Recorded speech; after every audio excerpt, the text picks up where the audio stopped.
بەرزی پلەی زانست پەروەردگاری باڵا دیاری کردووە.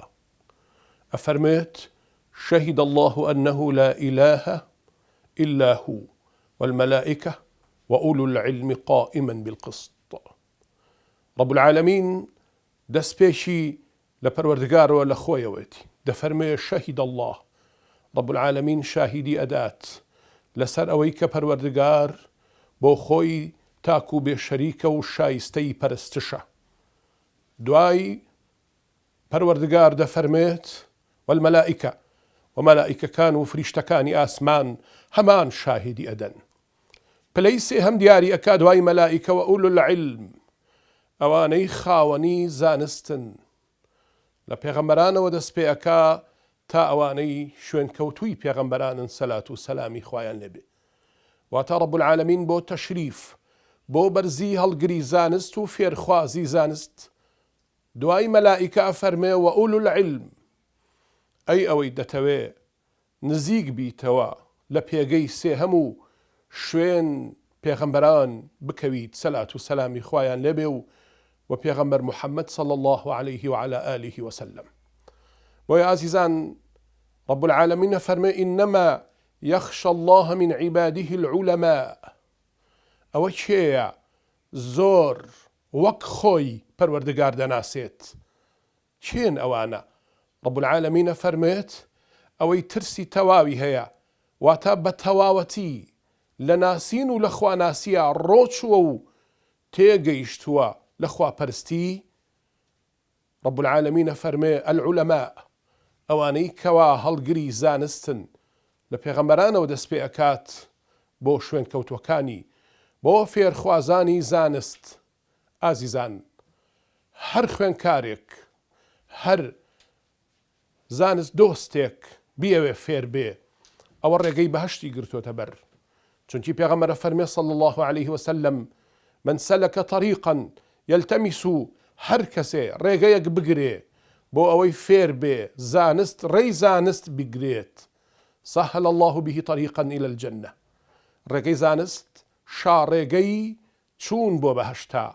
پێغەمبەر صلى الله عليه وسلم فەرمێ هەر کەسێ ئەو ڕێگەیە بگرێت پەروەردگار ڕێگەی بەهشتی بۆ ئاسانەکات. خۆشەویستان مسلمانانی بەڕێز، ئەو ئازیزەی کە خۆی ئەتوانێ با فێر بێ، یا خۆی تەمەنێکی بڕیوە و ناتوانێت دا ببڕێ بۆ زانستە شەرعیەکان، با کوڕ و کچەکانی هەڵنێت بیان کاتە پێشەنگی فێربوون. پێغەمبەر صلى الله عليه وسلم فەرمێت حتى الحيتان في البحر، نهنگەکانی دەریا، وحتى النملة في جحرها، وهروها مێرووەکان لە کونەکانیاندا چی ئەکەن؟ دوعا ئەکەن، ئەپاڕێنەوە بۆ کێ؟ معلم الناس خەیڕا، بۆ ئەو کەسانەی خەڵک فێری خێر ئەکەن. بەرزترین خێر زانستی علومە شەرعیەکانە. بۆ کێ دوعا ئەنێرن مێرووەکانی کون کە لە کونەکانی خۆیاندان، و هەروەها نەهەنگەکانی دەریا و لە تاریکی بەحرا بۆ کێ ئەپاڕێنەوە لە پەروەردگار؟ معلم الناس خەیر. پێغەمبەر فەرمێ صلى الله عليه وسلم بۆ ئەوانەی مامۆستای خەیری خەڵقین، واتە نابیتە مامۆستا تا وەکو فێرخوازی زانست نەبیت. بۆیە ئازیزان رب العالمين فەرمێ هل يستوي الذين يعلمون والذين لا يعلمون؟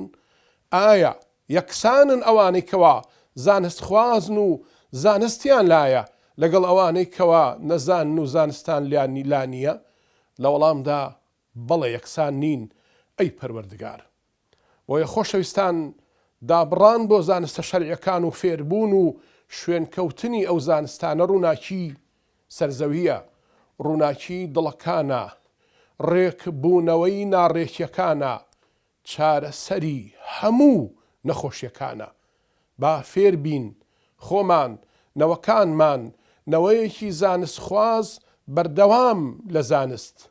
بۆیە ئازیزان ئەوەی کەوا فێری زانست ئەبێ، پێغەمبەر صلى الله عليه وسلم فەرمێ من أراد الله به خيرا، ئەهلی خەیر، ئەوەی خوا ئیشی خەیری پێبێت، يفقهه في الدين، رب العالمین تێگەیشتووی ئەکا، فامیدەی ئەکا، شارەزای ئەکا لە زانستە شەریعیەکاندا، لە دینە شارەزا ئەبێت.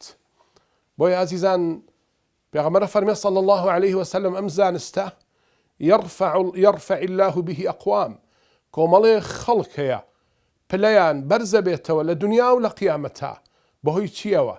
بەهۆی زانستی شەرعیەوە، فێربوونی قورئان و سنەتی دروستی پێغەمبەر صلی الله عليه وعلى آله وسلم.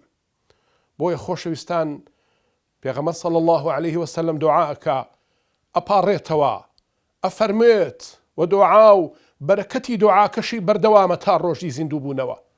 رسول الله صلى الله عليه وسلم فرمي نظر الله امرئا دك خوايا درو شاويكي أو كسي لإيمان داران نير يامي هر كسيك نظر الله خوايا سنو رخسار زباني قشاوكي بريكي لروناكي سمع مقالتي فرما يشتكي بيغمر بيستي صلى الله عليه وعلى آله وسلم حفظها لبري أكا وأداها كما ووعاها ليتي أقا وأداها كما سمع أي جيانيت وطبعا سي خالي تيجيشتن ولا بركردن وهالقرتن وهروها جياندني وكو خوي. رسول الله فرمي صلى الله عليه وسلم أباري توا فرمي نظر الله دك خوايا روناكو دروشاوو قشبيني كي أو يزانستي من فير بيت وهالي أقري أبي بكيسيك بوي هالي أقري وهروها أي جيانيت وكو خوي. سڵاوی خواتان لێبێت فێر خوازانی زانستە شەریعەکان خۆش مژدە بن دڵڕووناک و درەوشاوە بن و پاشان پاش بەرەکەتی رب العالمین بە نزا و دوعای پێغەمبەر صلی الله عليه وسلم تا ڕۆژی قیامەت. سەلام و میهرەبانی خوای گەورەتان لێبێ. دوا و شەمان سواس و ستایشە بۆ پەروەردگار، درود و سڵاو لە گیانی پاکی پێغەمبەر و هاوڵان و شوێن کەوتووە.